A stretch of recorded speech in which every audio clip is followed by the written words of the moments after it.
بسم اللہ الرحمن الرحیم۔ السلام علیکم ناظرین۔ سپریم کورٹ آف پاکستان کے احکامات پر سہون شریف میں بھی تجاوزات ہٹانے کا سلسلہ تیز کر دیا گیا ہے۔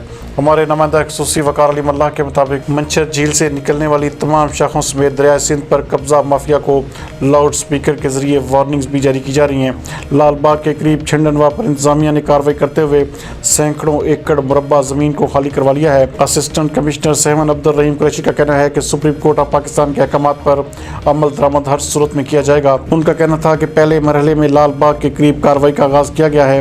کارروائی میں کسی بھی قسم کی کوتاہی ہرگز نہیں برتی جائے گی۔ لوگوں کو بھی چاہیے کہ سرکاری اراضی فی الفور خالی کر دیں۔